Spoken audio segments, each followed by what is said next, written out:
অদৃশ্যের খবর যদি না দিতে পারে কখনোই তিনি নবী না, আর অদৃশ্যের খবর জানতে না পারলে কখনোই দেওয়া সম্ভব না। আমার কথা কি আপনারা বুঝতেছেন? বুঝতেছেন? মনটা দিয়ে শোনেন বন্ধু। এবার তিনি কি করলেন? মসজিদে চলে গেলেন, একসাথে নামাজটা আদায় করে ফেললেন।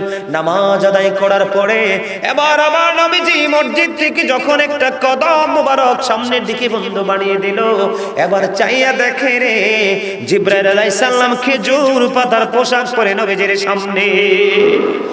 আর জয় বলেন সুবহানাল্লাহ।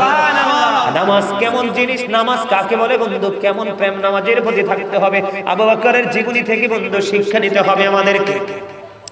এবার আমার নবী প্রশ্ন করলেন, ভাই জিবরাইল আপনি যখন আমার কাছে আসেন তখন কত সুন্দর সুন্দর পোশাক আপনার বডিতে থাকে, কিন্তু আজকে কেন গো আপনার বডিতে খেজুর পাতার পোশাক দেখা যায়?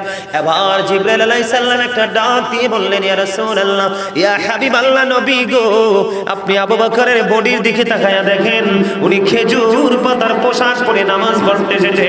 আমার আল্লাহ গোটা আসমানি ফেরেশতাকে ডাক দিয়ে বলল, তোমরা নজর দিয়ে চাইয়া দেখো, আমার আবু বকরের পোশাক কেনার মতো পর্যন্ত তার সামর্থ্য নাই, টাকা নাই, তারপরেও ছোট্ট বালিশের গিলাপ তিনি কি করলেন, জোড়া লাগাইলেন। তারপরে হয় না, খেজুর পাতা তিনি যুক্ত করলেন, পোশাক বানাইয়া নামাজ পড়তে দৌড়ায় মসজিদের দিকে রে।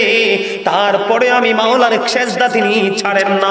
আমার নবী আমার আল্লাহ সমস্ত ফেরেশতাদেরকে ডেকে ডেকে বললেন, ও ফেরেশতারা রে, তোমরা সবাই আজকে আমার আবু বকরের সম্মানার্থে খেজুর পাতার পোশাক পরো। এবার জিবরাইল আলাইহিস সালাম ডেকে ডেকে বললেন, ইয়া রাসূলুল্লাহ, ইয়া হাবিবাল্লাহ নবী গো, প্রাণের নবী, আজকে আমি না গো, আসমানের সকল ফেরেশতারা আজকে খেজুর পাতার পোশাক পরে আছে, আমার নবী আবু বকরের জন্য প্রাণ ভরে দোয়া করে দেয়। দেখেন বন্ধু, লম্বা জামা পরে নামাজ পড়া সুন্নাত। ঘরে নামাজ পড়ার চাইতে আপনি মসজিদে জামাতে পড়া 25 থেকে 27 গুণ বেশি সওয়াব। আজকে আপনি মসজিদে যাচ্ছেন না বন্ধু, কারণ মসজিদে না যাওয়ার কারণে আপনার নামাজটাও কিন্তু রীতিমতো পড়া হয় না। যদি আপনি মসজিদমুখী হতেন, আপনার কাছ থেকে কখনোই নামাজ ছুটে যেত না। আপনারা তো জানেন না, এটাকে আপনারা খেয়াল খুশি মনে বন্ধু মনে করে নিচ্ছেন। হাদিস শরীফের মধ্যে এসেছে, আপনারা আমার প্রাণের নবী বলে দিয়েছেন, যদি কারো বাড়ির আঙিনায় একটা পুকুর বা কূপ যদি জলাশয়ে থাকে, সে যদি 5 বার গোসল করে তাহলে তার শরীরে কোনো ময়লা থাকবে না। ঠিক কিনা বলে? আমার নবী আপনার নবী দু জাহানের বাদশা নবী, তিনি বলে দিয়েছেন, তেমনি ভাবে আল্লাহর প্রিয় বান্দা যখন 5 ওয়াক্ত নামাজ পড়বে, এই 5 ওয়াক্ত নামাজের কারণে তার আমলনামায় কোনো গুনাহ থাকবে না। বন্ধুরা আমার, আল্লাহর হাবিব বিষয়টা কেমন ভাবে আমাদের সামনে উপস্থাপন করেছেন।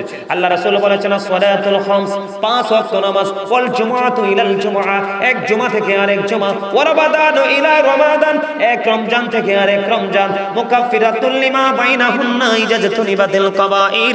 আমার নবী বলেছেন, 5 ওয়াক্ত নামাজ যেই ব্যক্তি পড়বে, এক জুমা থেকে আরেক জুমা যেই ব্যক্তি পড়বে, এক রমজান মাস থেকে আরেক রমজান মাস পর্যন্ত যেই ব্যক্তি যথাযথভাবে বন্ধু পালন করবে, আমার নবী বলেছেন, দেখেন আমরা আমাদের দাম কত বেশি বন্ধু, আমাদের ইজ্জত কত বেশি, আমাদের মর্যাদা কত বেশি, আমাদের দাম আল্লাহ কত বেশি বাড়িয়ে দিয়েছেন।